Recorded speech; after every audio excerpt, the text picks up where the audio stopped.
Hallelujah, hallelujah, hallelujah. धन्यवाद प्रभु यीशु, धन्यवाद प्रभु यीशु, धन्यवाद प्रभु यीशु। Hallelujah, hallelujah, hallelujah. जिनके पास बाइबल है आप देखिए, प्रेरित पौलुस की कुलुस्सियों के नाम पत्री अध्याय 3 वचन 1 और 2।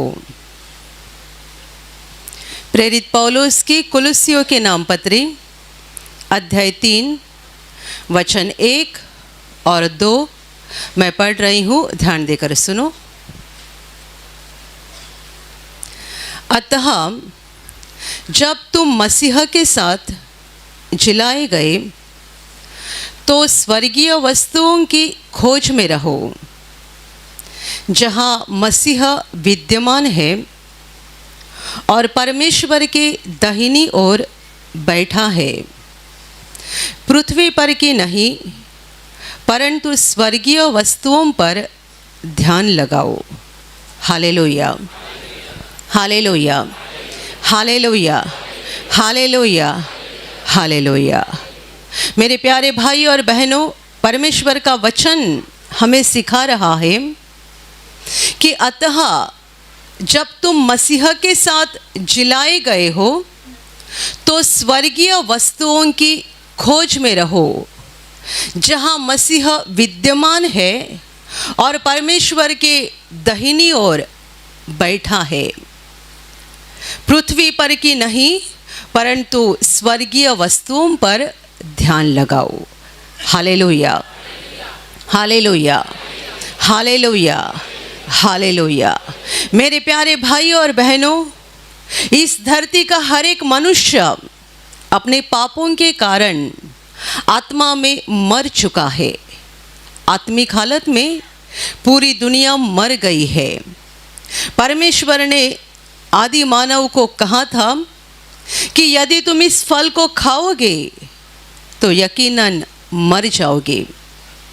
ये परमेश्वर की सबसे पहली और इकलौती ऐसी आज्ञा थी जिसको आदि मानव ने तोड़ दिया, और जो फल परमेश्वर ने खाने के लिए मना किया था उसी को खा डाला, अर्थात उसने पाप किया और उसी घड़ी मनुष्य आत्मा में मर गया। आज हम दुनिया में जो देख रहे हैं, लोग जीवित दिखाई दे रहे हैं, बस उनका शारीरिक जीवन चल रहा है, आत्मिक जीवन मरा हुआ है। आत्मिक हालत में लोग मर चुके हैं। Hallelujah, hallelujah, hallelujah. यदि इस फल को खाओगे तुम मर जाओगे, ऐसा परमेश्वर ने कहा था। और जब आदि मानव ने इस आज्ञा को तोड़कर फल को खाया, परमेश्वर के वचन के अनुसार मनुष्य मर गया, आत्मा में मर गया। और इसीलिए हम देख रहे हैं लोग एक शारीरिक जीवन बिता रहे हैं। आत्मिक जीवन कहाँ पर है? लोग जो भी कर रहे हैं अपने शरीर के लिए कर रहे हैं। लोग सुबह उठते हैं और रात को सोते हैं। दिन भर उनका जो भी चलता है शरीर के लिए होता है। क्यों?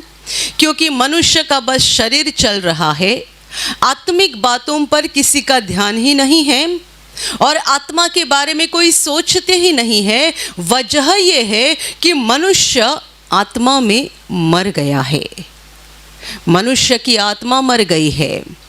पर यह वचन हमें सिखा रहा है कि हम मसीह के साथ जिलाए गए हैं। हम सभी मरे हुए थे। दुनिया का हर एक मनुष्य जो पाप करता है वो मरता है, यानी आत्मा में मर जाता है। और हम भी मरे हुए ही लोग थे, पर आत्मा में मरे हुए लोगों को जीवित करने के लिए ही परमेश्वर का पुत्र यीशु मसीह इंसान बनकर धरती पर आया। Hallelujah, hallelujah. हमारी आत्मा को जिंदा करने के लिए यीशु मसीह इंसान बनकर धरती पर आया। हमारे पापों का बोझ लेकर और सारा दंड लेकर उसने क्रूस पर बलिदान किया और इसीलिए प्रभु यीशु ने अपने बलिदान के बहुत पहले ही कहा था, ऐसा समय आएगा, वरन आ चुका है, कि लोग मनुष्य के पुत्र की वाणी को सुनेंगे और मरे हुए जिंदा हो जाएंगे। Hallelujah, hallelujah, hallelujah. जितनों ने प्रभु यीशु पर विश्वास किया, यीशु के क्रूस के संदेश को जान लिया और अपने पापों को मानकर पश्चाताप किया और पापों की क्षमा पाई, वे सब आत्मा में जिंदा हो गए। हालेलुया। इसलिए आप में से जितने सारे भाई बहन प्रभु का सुसमाचार सुनकर उस पर विश्वास करने लगे, आपने अनुभव किया है कि हमारा पहला जीवन कैसा था, पहले हमारी सोच कैसी थी, पहले हमारे विचार कैसे थे, पहले हमारा चाल चलन कैसा था और आज कैसा है। हम खुद बोलते हैं हम बदल गए। बदल गए क्या मतलब क्या है? मतलब ये है, पहले हम शारीरिक मनुष्य थे, अभी आत्मिक मनुष्य बन गए, क्योंकि यीशु मसीह ने हमें जिंदा कर दिया। Hallelujah, hallelujah. प्रभु यीशु पर विश्वास करने के बाद कई लोग ऐसा भी बोलते हैं कि हमें लगता है इतने साल हम सोए हुए थे और अभी जाग गए हैं। इतने साल हमें गहरी नींद ले रहे थे और अभी हम जाग गए हैं, ऐसा लग रहा है। बहुत लोगों को ऐसा अनुभव आता है, क्योंकि वजह यह है, पाप के कारण हम मर चुके थे। जब हम क्रूस का संदेश सुनकर प्रभु यीशु पर विश्वास करते हैं, उसके बाद हम आत्मा में जीवित हो जाते हैं और फिर हम सही रूप से एक आत्मिक मनुष्य बन जाते हैं। Hallelujah, hallelujah, hallelujah, hallelujah. अभी वचन हमें सिखा रहा है कि यदि तुम मसीह के साथ जिलाए गए हो तो स्वर्गीय वस्तुओं की खोज में रहो, जहां मसीह विद्यमान है और परमेश्वर के दाहिनी ओर बैठा हुआ है। हम आत्मा में जिंदा हो गए मसीह के साथ। मसीह हमारे पापों को लेकर क्रूस पर मरा और हमारे लिए तीसरे दिन वो जिंदा हो गया। Hallelujah, hallelujah, hallelujah. हम जब अपने पापों को मानते हैं और प्रभु के क्रूस के बलिदान पर विश्वास करके अपने पापों का पश्चाताप करते हैं, परमेश्वर हमें पापों की क्षमा देता है और हम जीवित हो जाते हैं। वचन कहता है, यदि तुम मसीह के साथ जिंदा हो गए हो, जिलाए गए हो, तो अभी तुम्हारा ध्यान स्वर्गीय वस्तुओं पर लगाओ। स्वर्गीय वस्तुओं की खोज में लगे रहो, जहां मसीह विद्यमान है और परमेश्वर की दाहिनी ओर बैठा हुआ है। जहां हमारा प्रभु है, वहां की बातों पर और उस जगह पर हमारा ध्यान लगा रहना चाहिए और उन्हीं बातों के लिए हमें खोज में पड़े रहना चाहिए। आगे वचन कहता है, पृथ्वी पर की नहीं, धरती पर की नहीं, बल्कि स्वर्गीय वस्तुओं पर अपना मन लगा के रखो। जब हम शारीरिक थे, शारीरिक बातों में अपना मन लगाते थे, पैसा कमाना, अच्छा अच्छा कपड़ा पहनना, लोगों के सामने अपने आप को एक भारी पेश करना, मैं एक अच्छी औरत हूँ, एक अच्छा व्यक्ति हूँ। हम बाहरी बातों के ऊपर बहुत ध्यान देते थे, सांसारिक बातों के ऊपर ध्यान देते थे। इसके पास इतनी बड़ी गाड़ी है तो मेरे पास भी होनी चाहिए, इससे और भारी गाड़ी होनी चाहिए। इसके पास इतने गहने हैं तो मेरे पास भी होने चाहिए। इसके पास इतना पैसा है तो मेरे पास भी होना चाहिए। हम सांसारिक बातों में, दुनिया की बातों में, धरती की बातों में अपना मन लगाए हुए थे, जबकि हम शारीरिक थे। जब हम शारीरिक थे और आत्मा में मर चुके थे, तब हमारा ध्यान दुनिया की बातों में था, पर वचन कहता है यदि तुम्हें मसीह ने जिलाया है, जीवित किया है, तो अभी पृथ्वी की बातों पर अपना मन मत लगाओ, बल्कि स्वर्ग की बातों पर मन लगाओ, क्योंकि हमारा प्रभु वहीं पे बैठा हुआ है।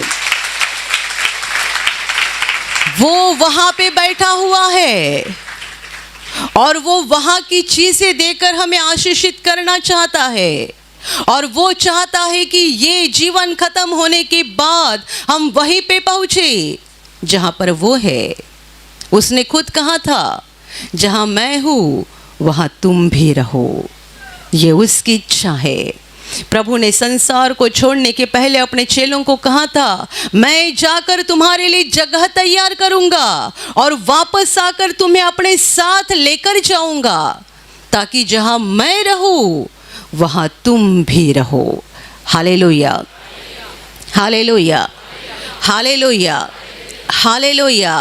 एक माँ बाप अपने बेटे को अमेरिका भेजने की कितनी हड़बड़ी करते हैं। क्यों? बेटा अमेरिका जाएगा तो एक दिन हम भी जाएंगे।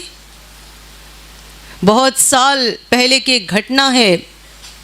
कई बार ब्रदर ने ये प्रवचन में बताया था। एक औरत ब्रदर को मिलने के लिए आई थी और उसने कहा, मेरा बेटा है और उसकी शादी करने के लिए हम कोशिश कर रहे हैं। उससे एक लड़की का प्रपोजल आया है, पर लड़की और उसका परिवार जो कि यहीं के हैं पर अमेरिका में रहते हैं।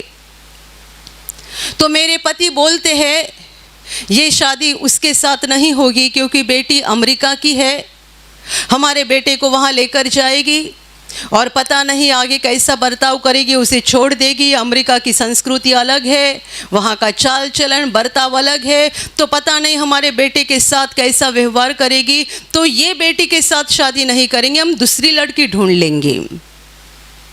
ब्रदर आप क्या कहते हैं? ब्रदर ने कहा, आपके पति जो कहते हैं वो सुनो, इतना ही मुझे बताना है। आपके पति यदि बोल रहे हैं कि जो लड़की यहाँ की है पर अमेरिका में रह रही है उसके साथ बेटे की शादी नहीं करेंगे, यहाँ की एक साधारण लड़की ढूंढेंगे, ये पति की मर्जी है और उसका विचार ऐसा है, तो आप वैसा ही करो। वो औरत बोलती है, नहीं ब्रदर जी, क्या है ना, मैं सोचती हूँ बेटा अमेरिका जाएगा तो एक दिन हम भी अमेरिका जाएंगे। आगे के जीवन के बारे में कुछ नहीं सोच रहे हैं। वो बोलती है यदि बेटा अमेरिका जाएगा, वो लड़की वहीं की है, भारत की लड़की अमेरिका है, उसका परिवार वहाँ पे है, मेरा बेटा शादी करके वहाँ पे जाएगा तो एक दिन हम भी वहाँ जाएंगे। मतलब बेटे का आगे क्या होगा ये पड़ी नहीं है, उसके दिमाग में मैं अमेरिका जाऊंगी। कितने माँ बाप बेटे की कोई क्षमता है या नहीं है वो भी नहीं देखते हैं, पर जाओ अमेरिका, जाओ इंग्लैंड, इतना पैसा डालते हैं, इतना खर्चा करते हैं, क्यों? हम भी एक दिन वहाँ पे जाएंगे। अरे अमेरिका क्या, इंग्लैंड क्या, जापान क्या, ये भी धरती के देश है और वहाँ के लोग भी उतने ही पापी हैं जितने कि भारत के लोग पापी है। जैसी गंदगी आप यहाँ देख रहे हैं वैसी वहाँ भी है। वहाँ के रास्ते आपको साफ सुफ नजर आएंगे, पर वहाँ के लोगों के दिल गंदगी से भरे हुए हैं। पाप की गंदगी दुनिया के हर कोने में है, चाहे वो कितना भी मॉडर्न देश क्यों ना हो, पाप की गंदगी सब जगह है। और ऐसा बोल सकते हैं जितनी तरक्की उनकी ज़्यादा हो गई है उतनी गंदगी भी ज़्यादा है। Hallelujah, hallelujah, hallelujah. लोग जितने अनपढ़ रह गए हैं ना उतने पाप भी कम कर रहे हैं। ज़्यादा पढ़े लिखे हो गए और ज़्यादा तरक्की हो गई कि पाप की गंदगी भी बहुत बढ़ जाती है। एक व्यक्ति अपने बेटे को अमेरिका इसके लिए भेजना चाहते हैं कि हम भी वहाँ जाए। क्या चाहते हैं आप? अमेरिका जाना, इंग्लैंड जाना? प्रभु ने हमें सबसे बड़ा वादा किया है, वो वादा स्वर्ग का है। जहां मैं हूं वहां तुम भी रहो। यदि आप आपके लड़के या लड़की को अमेरिका या इंग्लैंड भेजने के लिए इतने बेकरार हो गए हैं, परेशान हो गए हैं, व्याकुल हो गए हैं और इतनी कोशिश कर रहे हैं, तो स्वर्ग जाने के लिए कितनी कोशिश कर रहे हैं? बताओ, वहां पहुंचने के लिए कितनी कोशिश कर रहे हैं? वहां जाने के लिए कर क्या रहे हैं? एक भाई ने बताया था, मैं यहाँ नौकरी करता हूँ, मुझे अच्छा तनख्वाह है जिसके द्वारा मेरे पत्नी और बच्चों का अच्छे से गुजारा भी होता है और कोई घटी नहीं है, तो भी मेरी औरत मेरे पीछे पड़ी है। किस बात के लिए? परदेश जाकर नौकरी करो, वहाँ पगार ज़्यादा मिलेगा तो ज़्यादा पैसा आ जाएगा। परदेश जाओ, वहाँ नौकरी करो। वो कहता है कि मुझे कोई ज़रूरत नहीं लग रही है, थोड़ा बहुत यहाँ वहाँ होता है पर चल रहा है, मैं यहाँ तुम्हारे साथ बच्चों के साथ रह रहा हूँ, क्या ये काफ़ी नहीं है? क्यों ज़्यादा पैसा चाहिए? मैं नौकरी कर रहा हूँ, कमा रहा हूँ, हम 2 समय का खाना खा रहे हैं, और क्या चाहिए? नहीं नहीं, मुझे बाहर की वो भारी भारी साड़ियाँ रहती है वो चाहिए, और वहाँ का गहना चाहिए, और बड़ा पैसा चाहिए, ये वो। और वो कहते हैं मैं जाने के लिए तैयार ही नहीं था, पर औरत ने ढकेल ढकेल के भेज दिया। ये गए परदेश। बाद में कुछ सालों के पश्चात शैतान ने उनको वहाँ फंसाया, औरत को यहाँ फंसाया, पूरा परिवार बिखर गया। Hallelujah, hallelujah, hallelujah.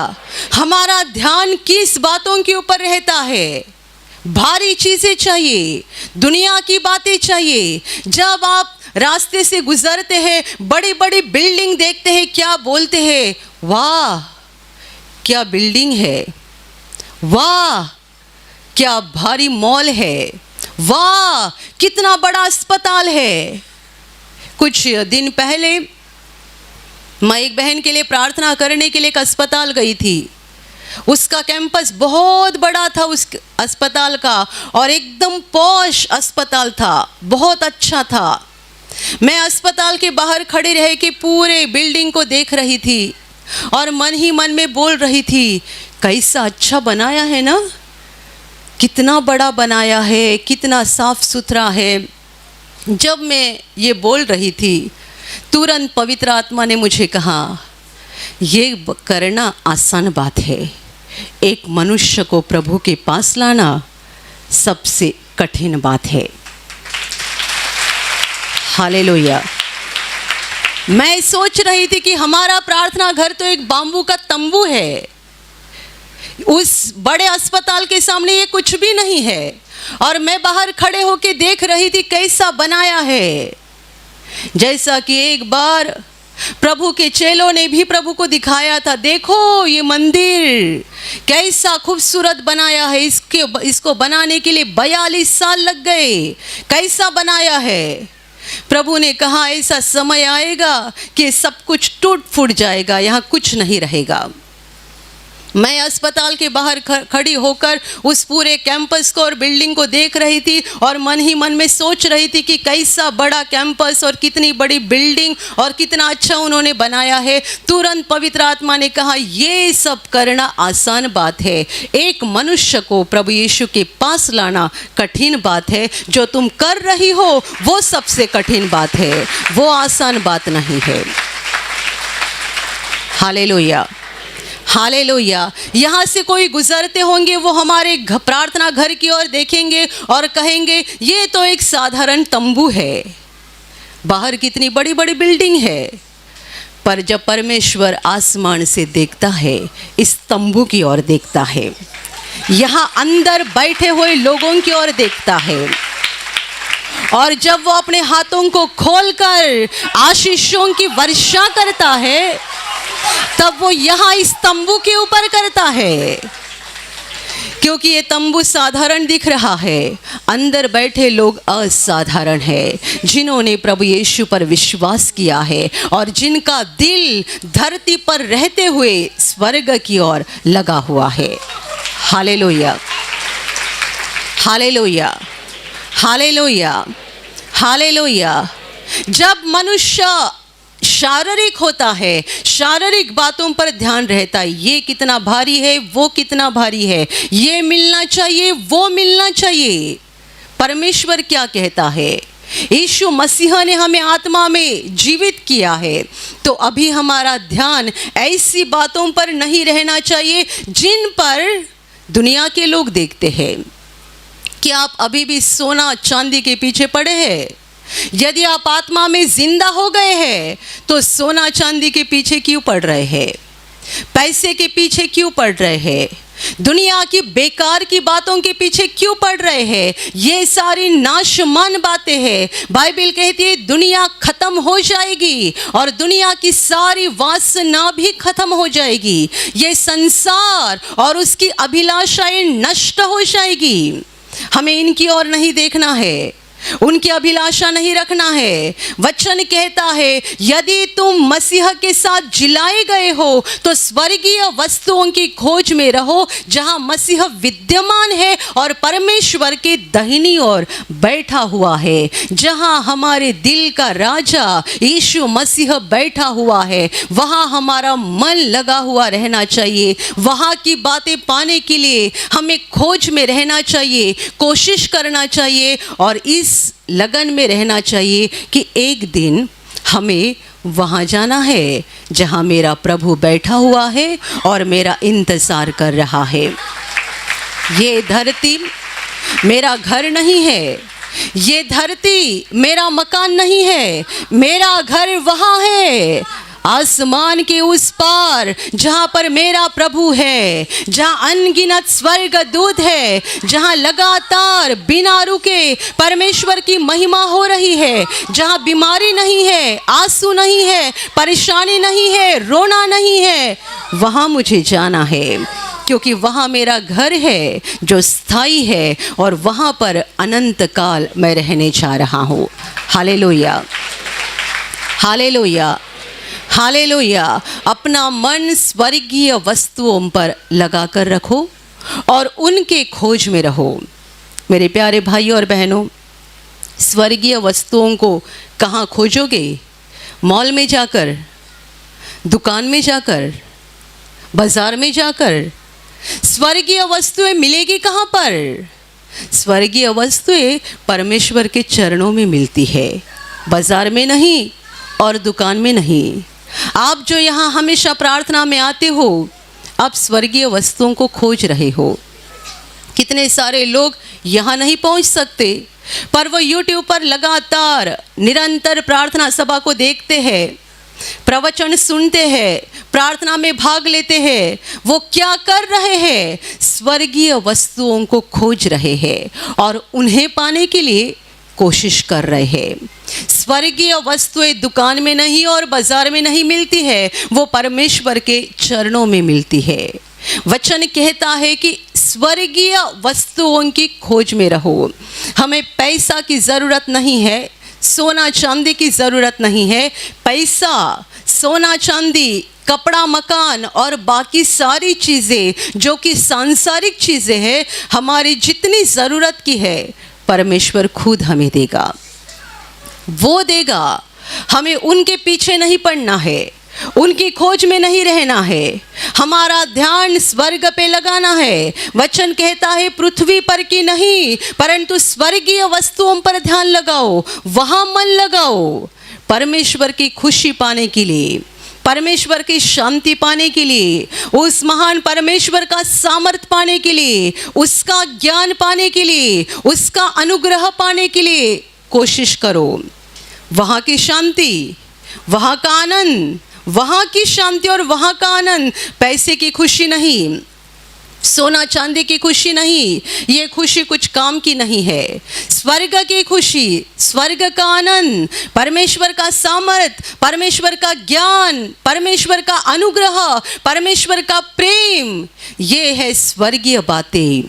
इनकी खोज में रहो और उन्हें पाने के लिए कोशिश करते जाओ।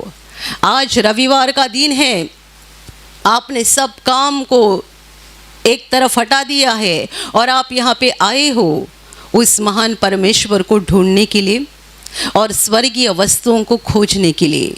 और इसीलिए कितने सारे लोग जब यहाँ प्रार्थना में आते हैं, कहते हैं यहाँ से वापस जाने का मन नहीं हो रहा है। जानते हैं ऐसा क्यों होता है? जब आप परमेश्वर के चरणों में आते हैं, स्वर्गीय वस्तुओं पर अपना मन लगाते हैं, उस महान परमेश्वर पर अपना मन लगाते हैं, आपकी आत्मा में परमेश्वर शांति भर देता है। वो महान शांति जो परमेश्वर की ओर से आती है, दुनिया से नहीं। आप यहाँ से बाहर जाओ, सब उलझन और गड़बड़ शुरू हो जाती है। शांति परमेश्वर के चरणों में है, खुशी परमेश्वर के चरणों में है। जब आप परमेश्वर के चरणों में आते हैं, आपका दिल शांति से भर जाता है। और मैं आपको बताऊं, जब आप घर में अकेले होकर प्रार्थना करते हो, यदि आपका दिल प्रभु की ओर लगता है, जब आप अकेले होकर प्रार्थना करते हो और आपका दिल प्रभु की ओर लगता है, तब भी ऐसा ही लगता है कि बिना रुके इसी हालत में रह जाए, बिना रुके प्रभु की मौजूदगी में ही रहे, बिना रुके प्रार्थना करते जाए, प्रभु का धन्यवाद करते जाए। ऐसा लगता है कि ये समय खत्म ही ना हो जाए। जब आप अकेले होकर घर में प्रभु के सामने बैठते हो और आपकी आत्मा प्रभु की आत्मा के साथ एक हो जाती है, तब ऐसा लगता है ये समय खत्म ही ना हो जाए। ऐसे ही प्रभु के चरणों में बैठे रहे, ना हमें दुनिया चाहिए, ना दुनिया की बातें चाहिए, बस प्रभु की मौजूदगी में रहना है, उसकी उपस्थिति में रहना है। क्योंकि वहाँ जो आनंद है, वहाँ जो शांति है, वहाँ जो खुशी है, वो और कहीं नहीं मिल सकती है। Hallelujah, hallelujah. और इसीलिए हम बाइबल की वो घटना पढ़ते हैं जहाँ पर हम पढ़ते हैं, प्रभु यीशु एक घर में गया था जहाँ दो बहनें थी, मरथा और मरियम। मरथा रसोई घर में काम कर रही थी और मरियम प्रभु के चरणों में बैठकर उसकी बातों को सुन रही थी। कितना समय ये चल रहा था, तब मरथा परेशान हो गई, अकेली सब काम कर रही थी और मरियम बिना कुछ काम किए प्रभु के चरणों के पास बैठी हुई थी। उसकी आंखें प्रभु की ओर लगी हुई थी और बस वो प्रभु को देख रही थी और सुन रही थी। बहुत समय बीतने के बाद मार्था परेशान होकर बाहर आ गई और कहने लगी, प्रभु जी ये मेरे बहन को बता दो कि आकर मेरी सहायता करे। कब से वो यहाँ ऐसी बैठी हुई है, उसे बता दो कि आकर मेरी मदद करे। क्या प्रभु ने भेजा मरियम को? मरियम प्रभु की मौजूदगी में थी, उसकी उपस्थिति में थी। मरियम का दिल, उसकी आंखें, उसके कान, उसका आत्मा प्रभु के साथ एक हो गया था। प्रभु ने उसे नहीं भेजा, प्रभु ने मरथा को डांटा। मरथा, हे मरथा, तू बहुत बातों के लिए चिंता करती है, बहुत बातों के लिए चिंतित होती है, हड़बड़ी होती है तुम्हारी, पर एक ही बात की ज़रूरत है। मरियम ने अच्छा भाग चुन लिया है जो उससे छीना नहीं लिया जाएगा। Hallelujah, hallelujah. अच्छा भाग, उत्तम भाग क्या है? प्रभु के चरणों में बैठना और उसके साथ जुड़ जाना। मरियम क्यों वहां बैठी हुई थी? आप जानते क्यों बैठी थी? उसे इस बात की कोई परवाह क्यों नहीं थी और याद भी क्यों नहीं थी कि मेरी बहन वहां रसोई घर में अकेली है, काम कर रही हूं, मुझे जाकर उसकी मदद करनी चाहिए? क्यों नहीं लग रहा था? वो शायद भूल भी गई होगी कि मेरी बहन वहाँ काम कर रही है। वो प्रभु के साथ आत्मा में एक हो गई थी। प्रभु उसके घर में बैठा था, वो प्रभु के चरणों में बैठी थी और सुन रही थी। प्रभु के मुंह से स्वर्गीय बातें निकल रही थी, स्वर्ग के वचन निकल रहे थे, जीवन की बातें निकल रही थी। मरियम उन बातों को सुन रही थी और वो प्रभु के साथ ऐसी एक हो गई थी कि उसे आसपास के परिस्थिति का कोई अंदाज़ा भी नहीं आ रहा था। दुनिया को भूलकर प्रभु के साथ एक हो गई थी। हम भी वैसे अपने घर में अकेले होकर प्रभु के साथ एक मन हो सकते हैं। और जब आप इस तरीके से प्रभु के साथ एक मन हो जाओगे तब आपको ऐसा लगेगा ये समय और भी चलता रहे, और भी चलता रहे। 1 घंटा काफ़ी नहीं है, 2 घंटा काफ़ी नहीं है, 3 घंटा काफ़ी नहीं है। हम जितना प्रभु की मौजूदगी में रहते हैं लगता है इससे बाहर ही ना आ जाए। Hallelujah, hallelujah, hallelujah, hallelujah. मेरे प्यारे भाइयों और बहनों, शारीरिक मनुष्य ना बनो, आत्मिक मनुष्य बन जाओ। दिन ही दिन आत्मिक बातों पर अपना मन लगाओ। ये पैसा ख़त्म हो जाएगा, ये सोना चांदी ख़त्म हो जाएगी, ये दुनिया की सारी बातें ख़त्म हो जाएगी। हमारा प्रभु सदा जीवित रहेगा और यदि हम उसको चिपके हैं तो हम भी उसके साथ हमेशा के लिए ज़िंदा रहेंगे। Hallelujah, hallelujah, hallelujah, hallelujah, hallelujah. जो लोग दुनिया की चीज़ों के पीछे पड़े रहते हैं वे परमेश्वर की मौजूदगी में जो खुशी रहती है, जो आनंद रहता है, उससे हमेशा दूर रहते हैं। उन्हें पता तक नहीं चलता है कि परमेश्वर की मौजूदगी में कितना आनंद है। हम पुराने नियम में पढ़ते हैं दाऊद राजा जो कि एक इज़राइल का एक महान राजा था, बड़ा राजा था। वो बालक के समान परमेश्वर का भजन करके नाचता था। आसपास उसके नौकर है, आसपास उसके लोग हैं, सब देख रहे हैं। कोई हंसता होगा, कोई उसका मजाक उड़ाता होगा, उसे किसी की कुछ पड़ी नहीं थी। वो अपने परमेश्वर के साथ ऐसा एक मन होकर भजन गाते रहता था, ऐसी परमेश्वर की महिमा करता था, ऐसी स्तुति करता था कि बिना रुके वो परमेश्वर की मौजूदगी में रहता था। किसी की कोई परवाह नहीं थी, उसे अंदाज़ा भी नहीं आता था कि कौन मेरे ऊपर देख रहा है और कौन मुझे हंस रहा है। यह है स्वर्गीय खुशी, यह है परमेश्वर की खुशी, यह है पवित्र आत्मा की खुशी जो परमेश्वर के चरणों में मिलती है, बाजार में नहीं, दुकान में नहीं और रास्ते पर नहीं। Hallelujah, hallelujah, hallelujah, hallelujah. मेरे प्यारे भाइयों और बहनों, आत्मिक मनुष्य बन जाओ। हमारे पास शरीर है और हमारे शरीर की ज़रूरतें भी होती है, पर शरीर की ज़रूरतों के ऊपर कम ध्यान दे दो। ऐसा नहीं कि शरीर की ज़रूरतें हमें नहीं है, हमें भूख भी तो लगती है, प्यास भी तो लगती है, पहनने के लिए कपड़ा भी तो चाहिए, रहने के लिए मकान भी तो चाहिए, पर इन बातों के ऊपर ज़्यादा ध्यान देने की ज़रूरत नहीं है। यीशु ने कहा था तुम पहले उसकी धार्मिकता की खोज करो, उसके राज्य की खोज करो, ये सारी चीज़ें तुम्हें मिल जाएगी। परमेश्वर देगा। जिसने शरीर दिया है क्या वो कपड़ा नहीं देगा? जिसने तुम्हें प्राण दिया है क्या वो खाना नहीं देगा? महत्वपूर्ण क्या है? भारी चीज़ क्या है, शरीर या कपड़ा? आप कपड़े को भारी समझते हैं। हाथ की एक उंगली टूट गई तो कहीं से ला सकते हैं, एक उंगली टूट गई तो कहीं से ला के बिठा सकते हैं उसको। प्लास्टिक की बिठा तो सकते हैं पर वैसा काम नहीं करेगी जैसे आपकी ओरिजिनल उंगली काम करती थी। एक आँख निकल गई, ख़त्म हो गई, आँखों की रोशनी निकल गई तो क्या करेंगे? किसी जानवर की आँख लगा सकते हैं बस लोगों को दिखाने के लिए, पर आप तो उस आँख से कुछ नहीं देख पाओगे। Hallelujah, hallelujah. जिसने इतना कीमती शरीर दिया है वो क्या वो साधारण कपड़ा नहीं देगा? जिसने प्राण दिया है क्या वो खाना नहीं देगा?